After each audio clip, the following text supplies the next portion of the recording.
Three, two, one. Sandrine, bonjour aujourd'hui. Bonjour, Victor. Lovely to have you with us here at Metropolitan. We like to add value to the international community of Barcelona, and you have so much value to add. So, we like to talk about culture, things that are related to the business as an expat experience. And when I've heard you speak, you do a powerful presentation, consummate professional, and you have some really cool stuff to share with us today. And I would love to jump into some of the questions. But before we do, would you mind doing like a 10-second introduction of yourself, the correct pronunciation of your name and your company? Don't be shy. This is to promote yourself. Thank you, Victor. I'm so glad to be with you today, this morning. So my name is Sandrine Gelin Lamrani. You can pronounce it Gelin Lamrani or Gelin Lamrani. You can also call me Sandy or Little Frenchy. You have a vast variety of ways to actually name me. So no problem. I am a multi-expatriate and a serial entrepreneur. I worked in 8 different countries, and I ran 3 different companies in 3 different countries. I'm sure we'll get in the details of all this during this conversation. And I am a global business and corporate coach, trainer, facilitator. I've been in the service business for companies for the entire duration of my 25 years international career. And I've been in Barcelona for the past almost 2 years now. Wow. Okay. So we met at the International Community Day. Is that right? Yes, we did. We did. Absolutely. And we also met, I believe, at several events that were organized by PWN network. The Professional Women's Network. Absolutely. Great Here in group Barcelona. of women. Yeah, absolutely. Yes. Okay. So you're a professional mentor, a coach, and I love what was it, Coach 3.0 or Mentoring 3.0 in one of the presentations that I saw. Can you share for us a little bit? You talked about your corporate journey. Talk to us a little about your journey from corporate leadership to becoming a professional breakthrough mentor. Right. So maybe I wanted to share this little story with you, Victor, because, when I was preparing this interview, I was trying to recall how my international journey started, really.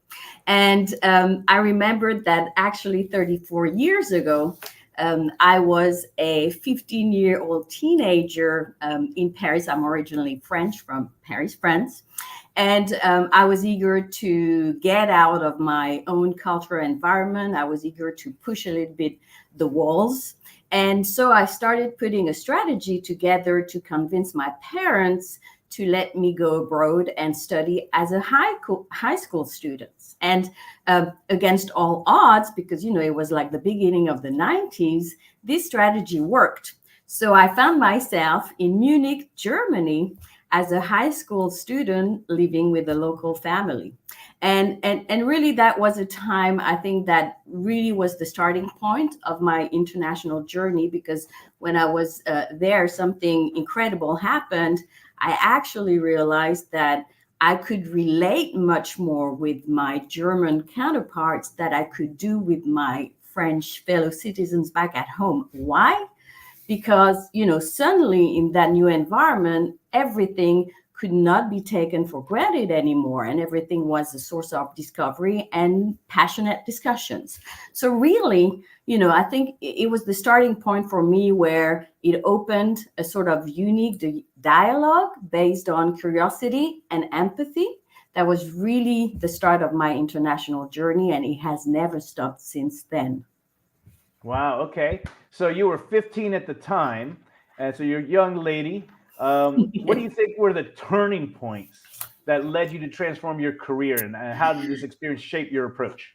Well, it sort of, as I said, did ignite this sort of calling or purpose for me to build really an international career. And I have, really 3 main passions in life: creating, connecting, and contributing. So I made sure during my entire career that those 3 passions could be nurtured and nourished in a sort of ongoing way. So when I had finished my studies, and I studied global politics and I studied international business in sort of prestigious educational institutions in France, I chose the consulting path because the consulting path would take me abroad and would take me also to discover a variety of environments in business.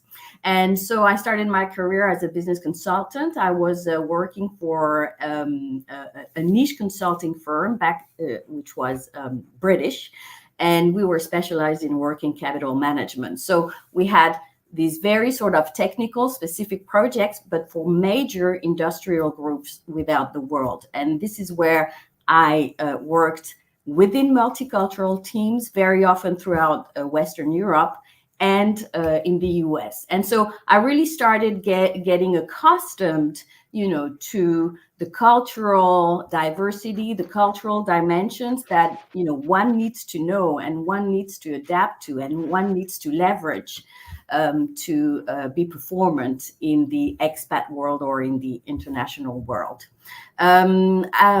Because, of course, consulting is very intense, and I was living out of a suitcase, basically. After a number of years, I had the opportunity to transition to the entrepreneurial adventure, I would say, as I started my own business back in France in the learning and development industry. Why? Because, as a consultant, you do a little bit of learning and development. And that was probably the part of my job that I liked the most. So this is why I took on the opportunity, and I co-managed my own company for more than 10 years in France. So, developing added value, tailored learning and development content that were really drawn towards the needs of our clients, medium and size companies and big companies, around the subjects of team management, leadership, interpersonal communication, and then later on I added intercultural communication. So I guess this really took me on to the entrepreneurial adventure and journey. And in my career, I have both been an employee and an entrepreneur. And that certainly, allows me to relate to many different realities. And it allows me to support many different professionals, being, CEOs, directors, managers, teams, but also entrepreneurs. After 10 years of entrepreneurship in France, and believe me, 10 years of entrepreneurship in France, it's a big thing. It's something that requires a lot of courage and stamina.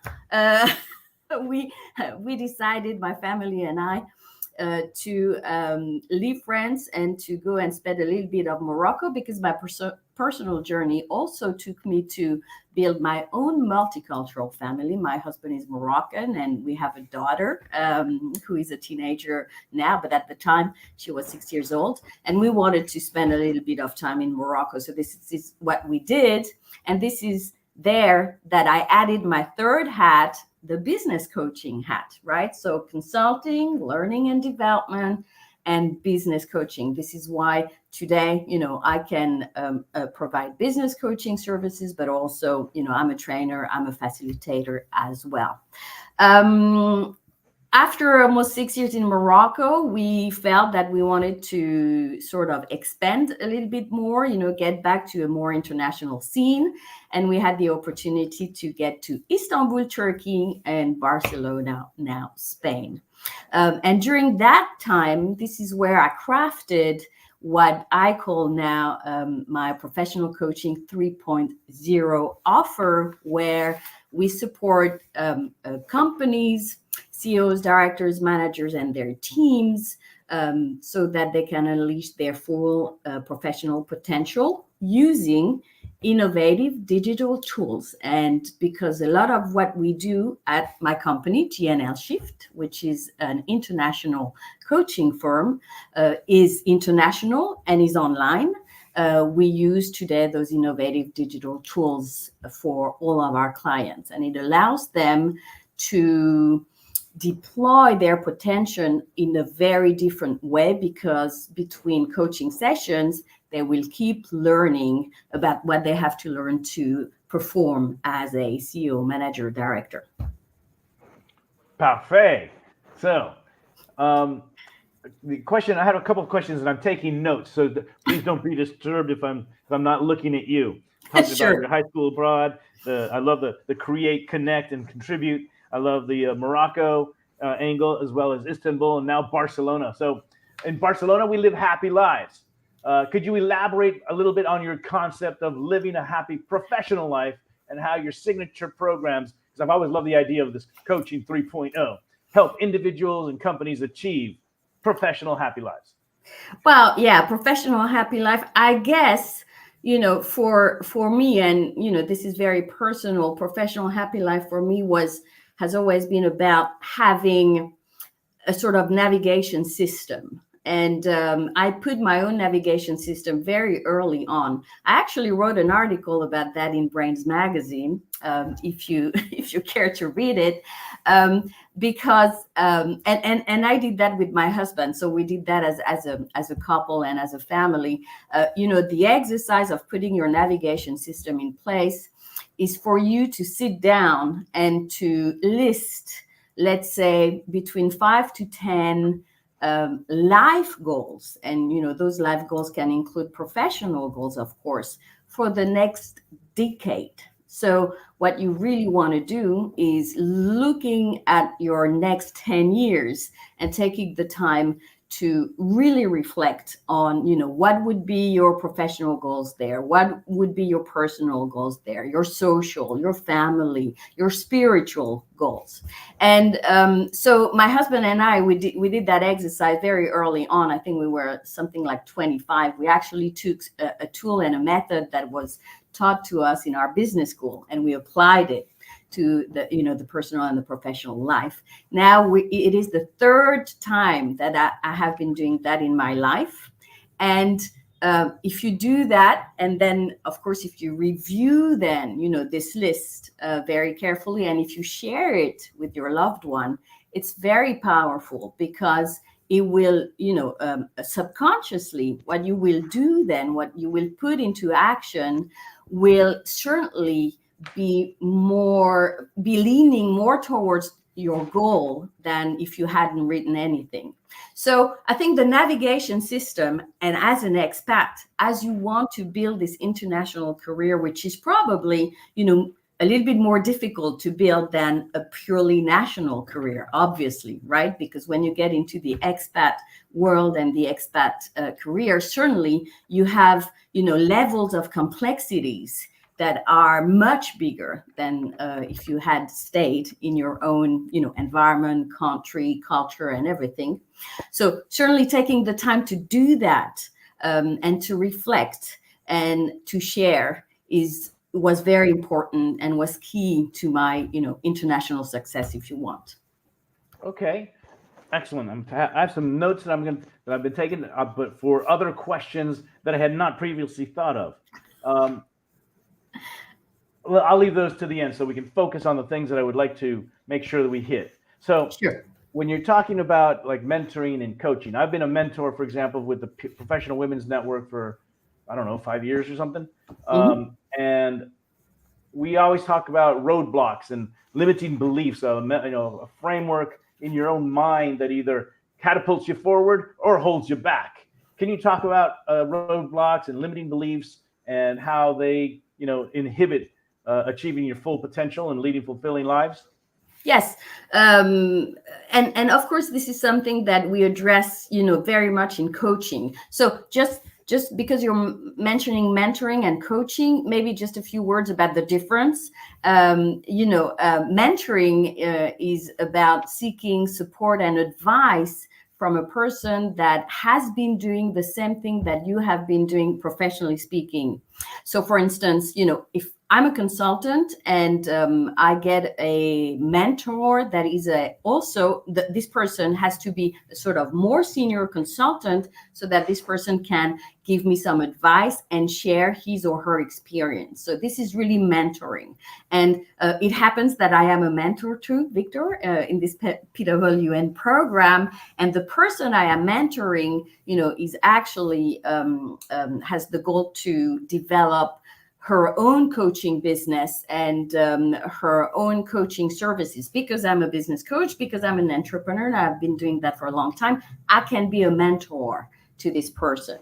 Now, coaching is a little bit different. And of course, this is not exclusive of one another. This is very complementary, of course. But coaching is a bit different. It's a personalized support that is based on an alliance between a coach and a client, as a part of a process of reflection and creativity. So this process is an iterative, progressive, and concrete process that will take the coachee from the current situation, the present, to the future situation, i.e. the goal that the coachee wants to reach. So, in the coaching process, we work a lot about what is your current situation, what is your goal. And sometimes it takes a long time, because sometimes it's easier for the people to say what they don't want rather than saying what they want.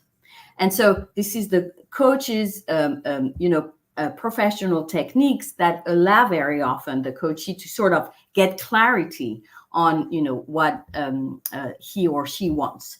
And to do that, and so once you have set, the picture clear about your situation and your goal, then the coaching process happens with a lot of open question techniques, active listening techniques, not judgmental approaches, and also sharing a lot of feedback and using analogies, metaphors.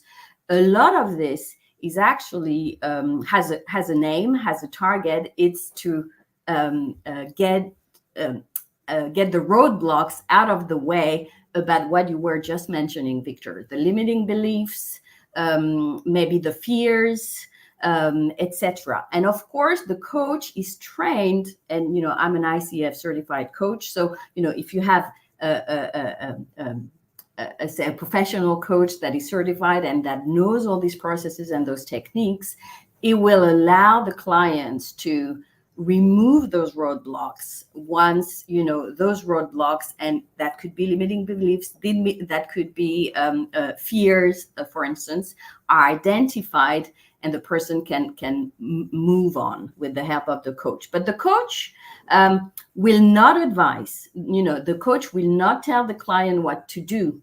I had a client yesterday, she started our session saying, well, I want your advice. I want you to tell me, maybe you have tips, maybe you have advice.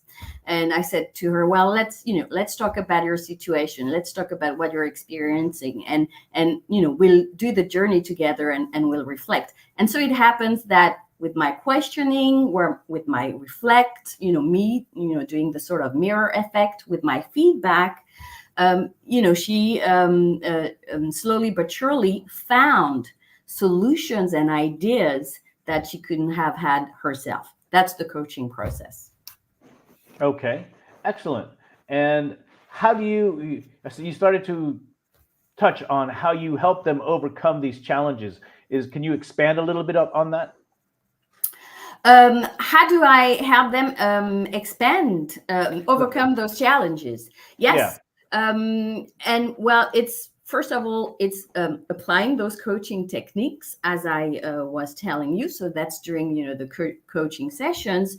But because we provide innovative digital tools to help them do that, that also helps them reflect. My clients reflect more and learn more. So let me tell you a little bit more about this e-coaching platform, where our clients at GNL Shift can find very useful resources for them to overcome those challenges. Because what you need to do to overcome those challenges, you need to reflect on them. And so you need to have tools that ask you the right questions for you to reflect and to get these challenges at the sort of conscious level.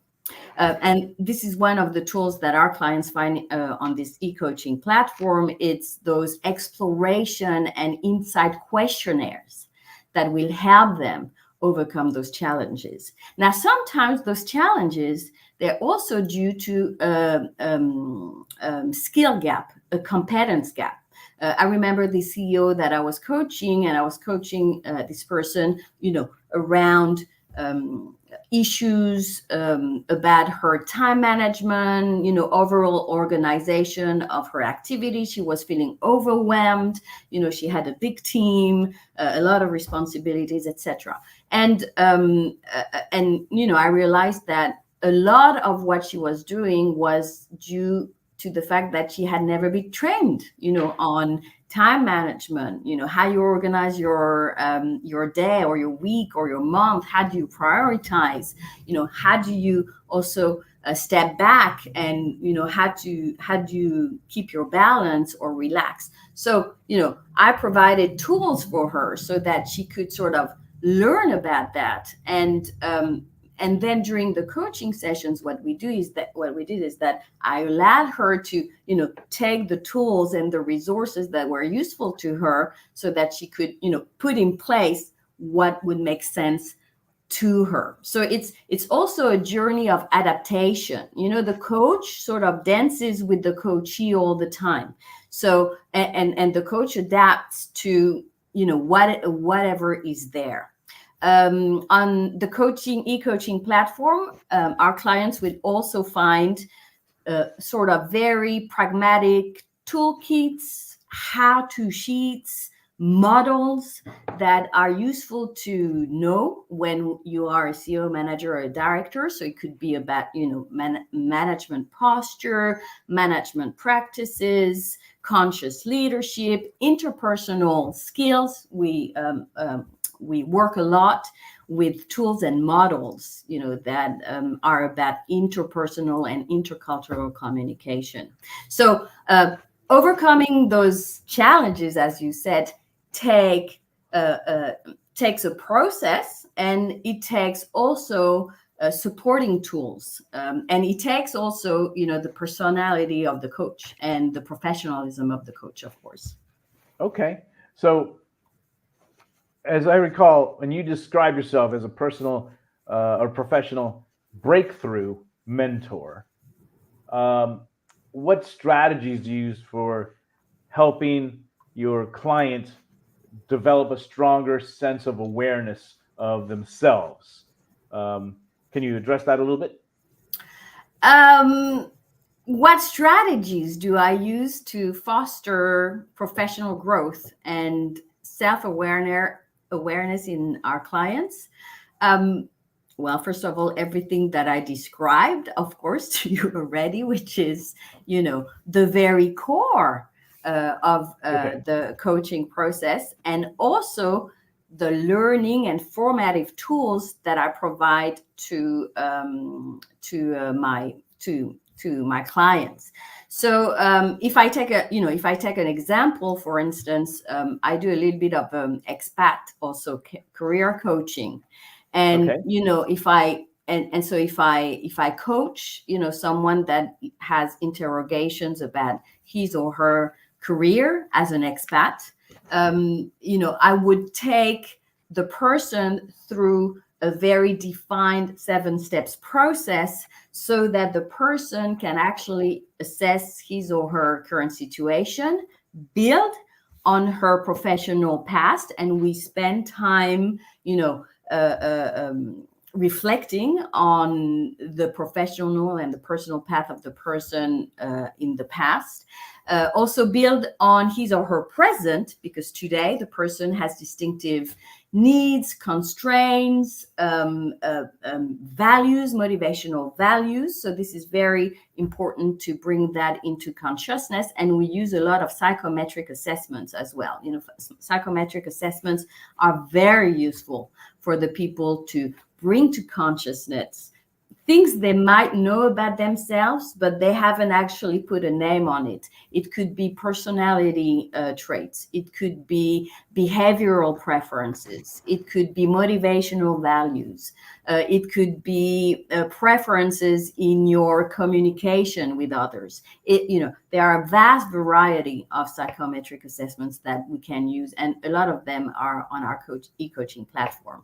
And then, continuing into that 7 steps journey, I would support the person so that the person, sort of identified the job market she's in and how she can position herself into this job market. And then, of course, I will, or my team will support this person in, crafting her CV, crafting her research tools, and also helping the person embrace expatriation complexity. Because when you have an international career and you're an expat, there's this vast category or domain of intercultural management of communication that kicks in. And there are up to 20 different cultural dimensions that one needs to know about or one needs to embrace so that they can live their expatriation journey in a fulfilling and fruitful way. And what I have been observing is that a lot of expatriates, unfortunately, don't know a lot about all this. Okay, so can you talk a little bit more about the mentoring programs and how you integrate this wonderful term of mindfulness and self-care and achieving a work-life balance that the expats need, because they have so many different new things being thrown at them: new city, new language, new home, new schools, new everything.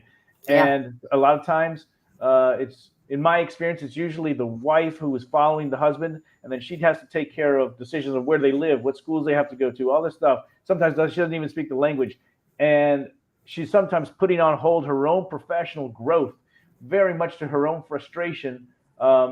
And because she realizes she has all these skills that she doesn't want them to go rusty. So can you talk about that aspect? Yes, it's very interesting that you should mention that, Victor, because what we find is that very often, if the expatriation is with a couple, and this is more, like the man that is leading the expatriation, and the wife or the woman is sort of following. This is the sort of traditional aspect of expatriation. It's changing a little bit, but it's still the vast majority of the cases. So if we take this case, it's interesting because it's very important for the people in the couple to be very much aware that the experience that each person is going to have of the expatriation is probably going to be very opposite. So if you take the person leading the expatriation, this person has a job, arrives in this new country and is embedded in his company, has a lot of responsibilities, socializes, like right away with all the employees and the teams of the company, meets a lot of people, is usually very stressed because this is a very stressful experience. And then at the same time, the spouse, it's, exactly the reverse. Certainly, the spouse is taken out of her social environment, has to discover everything. Nobody is there to sort of hold her hand. And she has also all these logistics to organize and to take care about. So, I usually say in expatriation, what is absolutely key is the quality of the communication within the couple or within the family. And the more you are aware that your experience is actually quite opposite, the more you're going to be able to talk about it. And what we say in coaching, we talk about meta position. The meta position is, this position where you are able to sort of step back from your own reality and talk about what is happening. And the more you will have this ongoing communication process as a couple in expatriation or as a family in expatriation, the probably the easier it will be for you to feel better and find solutions so that, those gaps can be closed. But of course, this is difficult because this is a time, particularly when you arrive in a new country, that can be very stressful because everything is new, and you need to be aware of the cultural adaptation curve as well. There is this famous sort of U curve that all the expats go through.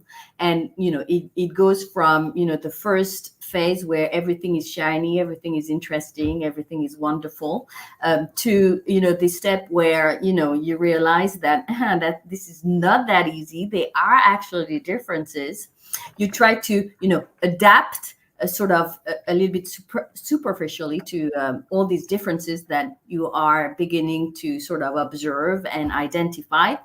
And then you can get into this big culture shock where, you get into this phase of depression where you're like, well, actually, I don't understand what's going on. I have so many difficulties, because the reality is very complex. Suddenly, you are in a language maybe you don't know well, in a country maybe you don't know well, and the laws, the environment, the fiscal, the legal, the educational environment is very different. So unless you have developed this flexibility, and these adaptation capacities that I can say maybe multi-expatriates have developed over the time, it's going to be tough for you, this journey. And the more you know about this, the more you can have a support next to you, the better it is. So, I'm also an interculturalist. I'm also an intercultural coach. And I would always say, if this is certainly your first time, and even if it is not the first time, if you are in a phase where, you feel you have a little bit of difficulties finding your place, and for the spouse, it's very often about professional items, and how does she continue her career, for instance, or how does she reposition herself. You certainly want to get a support from a professional coach with you, because this will be a great help. Okay. And why do you believe these elements are essential for a lasting success? Why do you believe these elements are essential for lasting success and well-being in the professional world? Well, they're essentials if you want to, I guess, get the right work-life balance, as you were pointing out. One of my big motivational values in life is balance. I think that's something I talked about in my passion. I think, balance for me is absolutely key. And in all the decisions and all the processes that you go through in your career, I think, trying to find and keep this balance is absolutely key. And I think these elements are essential because they help you keep this balance and find this balance. Okay. And in terms of aspirations for the future of your mentoring practice, what are my aspirations for the future of my mentoring practice? Well, my mentoring practice is volunteering practice. So my inspiration for my mentoring practice is to continue mentoring. I'm mentoring, more women entrepreneurs, and my inspiration is that I can continue that certainly in Barcelona and maybe elsewhere. My clients and the people I work with, they're all over Europe, Africa, and North America. So they're very sort of spread. And my inspiration for my coaching practice, it's to keep helping people and organizations navigate their complex reality, thanks to my leadership experience, my cutting edge tools and strategies. We talked about that a little bit, and also my growth mindset. Okay, I love it. That works both at a corporate set as well as a young company. So, yes. How do you envision then continuing to make a positive impact on these different clients that you're just discussing and the broader business community in general, whether it's local or international? Yeah. Well, I think here we can talk a little bit about the purpose. Everyone has a purpose in life, and in your professional life, you have a purpose as well. I guess my purpose, it's really to provide genuine and lasting supporting services to people and organizations who are conscious and who really want to invent their future ways of working together. And I see that happening for me and helping, these organizations and those people do that in a world, I'd say, whose complexity and perpetual change are sources for me of multidimensional learning and self-expression. So that would be my purpose, and that would be the positive impact I would like to do and I would like to have on the world. Okay. There are some questions here that you sent over that I wanted to address, and we haven't even touched on a number of them. I just realized in terms of your international career of 25 years, 8 countries, 3 continents. What do you think inspired you to really choose this professional path at the tender young age of 15? You told us you go to Germany. What do you think there was the spark for that? Yeah, I think, the spark probably was that, like at a young age, I think I really felt that in my own environment, I felt a little bit like, I don't want to say trapped, but I felt constrained, and I felt that I needed to do more, to sort of push the walls, and I needed to get out of the box. And I was already, I had also already this personality that would, challenge the status quo, that would, love discussing, items and subjects, so that new ways would be sort of created or invented. I had already this personality very young. So I guess to me, getting into this international path, and I was very maverick, in my family, nobody was like that really.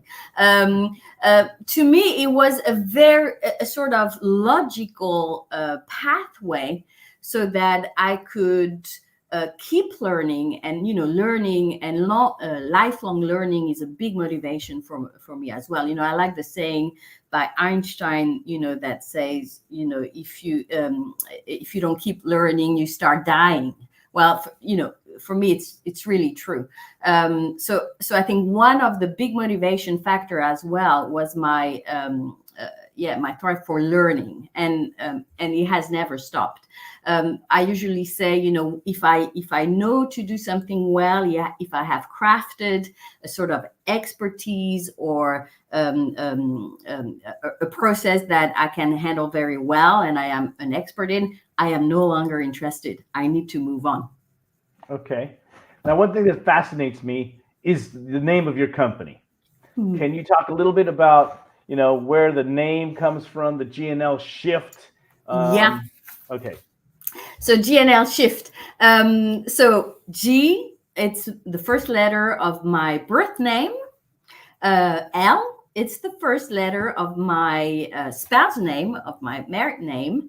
And shift is actually stands for what I allow my clients to do. So, shifting, what we do when we support our clients, coaching them, we allow them to evolve, transform, going from one situation A to another situation, change, move. So GNL shift. And if you have noticed, the shift of the I of the shift is in orange, whereas the other letters are written in black. Well, that's something for my daughter. That's the first letter of my daughter's first name. Ah, that's the pourquoi. Yeah. That's the parce que. Okay. Then I have a Exactly. question for you. What is what do you think is the superpower or special power that GNL Shift then brings to market? Well, I think the special power that GNL Shift brings to the market is, this sort of blended offer that we provide, and the future, because we're talking about AI, we're talking about how AI is gonna help or not help their human relationships. Well, at GNL Shift, our very core is to put innovation and digital tools at the service of the human relationship and at their human relation. So I think that, and what we do, and the way we do it is we do it in a tailored way, very specific to our clients' needs. And in that way, we are extremely agile and extremely listening to our clients' needs, and yet using innovative tools and AI at the service of the clients. Ooh, I think that's going to be another fascinating discussion, is the whole AI thing. Oh yeah. So, since you're at the forefront of applying technologies in your sector, in your service, you've constantly been working for both corporates as well as young companies. Yeah. And you've built your own company as well. So as you're building your own ventures as an entrepreneur, how do you think some of those experiences have translated into your current business coaching activities with your husband? Yeah, I guess, my professional journey, what it brings to my coaching services today, and particularly when I coach entrepreneurs, for instance, or even if I coach people, managers, directors in a corporate world, is the sense of perspective and the sense of the different phases that you can get into when you're going through your life journey. And what I have noticed is that because I have had this variety of experiences, and I know that life can be in cycles and life can be in steps. You can be down, you can be up, and of course the people I help and I support and I coach, they have issues, they have problems to resolve. Sometimes they're lost, sometimes they have lost clarity on the path they want to take. And I think this variety of experiences and helps me relate to many different realities and helps my clients being grounded. And I often get that feedback from my clients, telling me, Sandrine, this is interesting how you have a grounding energy. So it's a lot of energy, but it's also very grounding, and we sort of feel that we can sort of step back, sit down, get our body, heart, and mind going, so that we get to where we want to go. I remember just an example about that, and the importance of those internal rhythms. I was coaching an entrepreneur, very successful, and she was thinking about a lot of things. And at a certain time, I said to her, well, maybe now it's the time where it is very urgent to wait. And suddenly it sort of cut, the sort of, I don't want to say messy, but the sort of frenzy that was going on in her head. And certainly she could just, relax, sit down, and then rethink about all this in a different way. So certainly, I think that's a feedback I get often from my clients. Okay. And then I have a final question that I wanted to ask, and that has to do with, again, on the subject of being a young company and bootstrapping. any ideas or any advice or insights in terms of what it would take to get a young bootstrap business into 6 or 7 figures in revenue? And what are the typical challenges that you see the entrepreneurs that you're coaching? What are they facing? Well, I'd say, if your business goal is to get to a six figures revenue, depends on in how long you're actually taking to get to these six figures. But the shorter the time, the more stressful it's going to be. So I think when you have that type of business goals, to scale your business, of course you're up for a very stressful journey, because then you're going to have a pressure that will come from raising those figures that is going to be tremendous. So I think for those entrepreneurs that have that business goals, it's absolutely key that they find ways of stepping back sometimes and of keeping their balance, because if they don't, what is going to happen is that they're going to burn out. And we talk a lot about those entrepreneurs that have raised millions of euros or dollars, that got to these six figures revenues and more.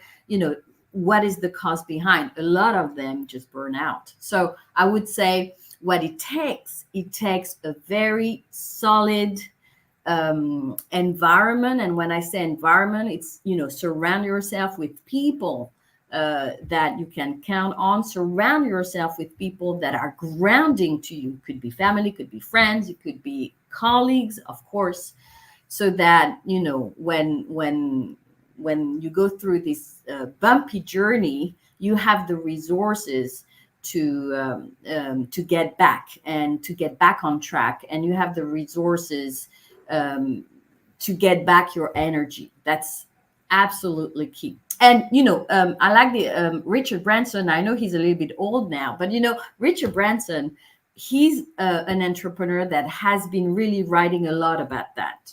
How he gets his energy back, how he can refocus only if he does that amount of sports every day.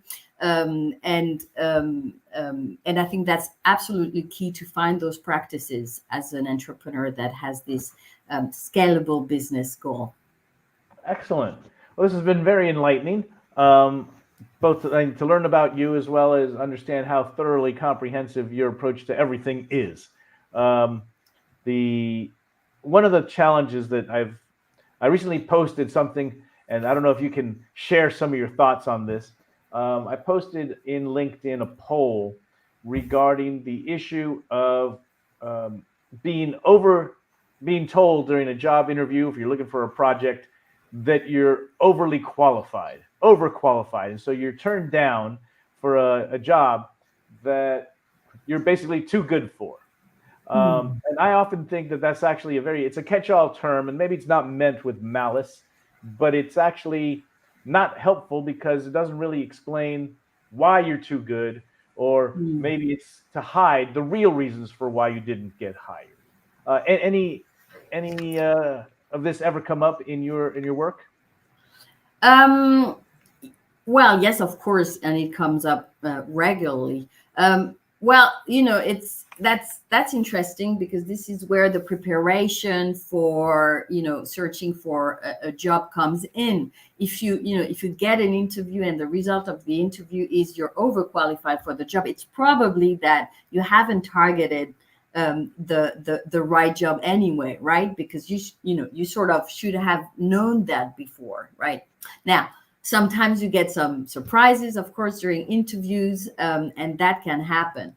To me, it can be a variety of things. You're overqualified probably means that your profile is not going to be matching the salary policy that the company has for this particular job. Overqualified very often means where we pay more people that are more qualified, right? Because the expertise, the skills, the competence has a price. So maybe it translates overqualified. Well, we fear that because you've been doing that, because you come from that industry or that position, it's going to be too expensive for us to hire you. Or it's maybe a question of balance with the other team members.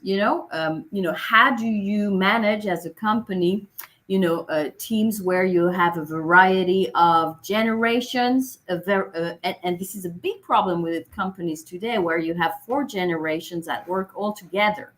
And that requires skills to manage also those teams. So maybe that's something that internally the company knows. What about this profile? How is this profile going to fit in our environment, where our environment is maybe that way, and the person is very different. But I think this question of the environment is key, and I work a lot with my clients when I do career coaching with them. It's not because you have succeeded in something, in a position or work in a specific environment, and you have the skills, that you are going to be successful in another environment. Excellent point. Yeah. Because the environment has an impact on you. Our environment has an impact on us, like literally all the time. So it's very important to think about, in what type of environment do I want to go, or do I want to work with? In what type of environment am I going to be able to put my skills into practice in a very performant and fruitful way? And, if a company tells me you're overqualified, maybe you want to ask the open questions. What do you mean by overqualified? Okay. What makes you think I'm overqualified? You can ask the coaching questions. All right. I do have another one very quickly, and that has to do with, I very much appreciated you taking the time, because I didn't ask for it specifically, but you did kind of discuss the differences between coaching, consulting, learning development, therapy, mentoring, which sometimes I believe people either don't know the difference between them. They all kind of use interchangeably when actually they're not the same term, they're not the same skills. But one of the things that comes up a lot is the issue of imposter syndrome. Mm-hmm. And because I'm working a lot with women, mostly entrepreneurs, women who I'm mentoring now, do you feel in your practice that women suffer this at a higher rate than men, or how do they experience it differently? Yeah. Well, first of all, everybody can suffer from this imposter syndrome. I think I read the research. I think the research said, 70% of the people can, at a time in their professional path or life, can feel, this imposter syndrome. So this is something that is vastly spread. Okay. And it has degrees, of course, because,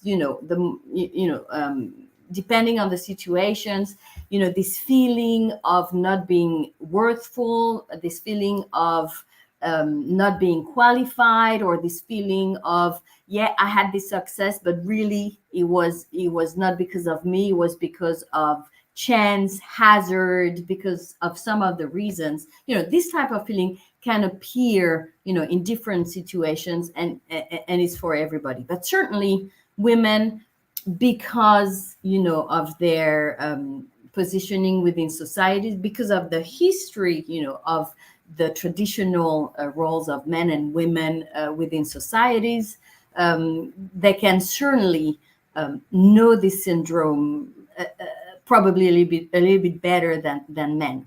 So and it goes together with the glass ceiling, right? Because the more I experience the imposter syndrome, the less I will be able probably to, break the glass ceiling or get to sort of the next step of my professional goals. So, yes, when with my clients, if that syndrome sort of appears, we work about, how does that happen? What is the feeling exactly?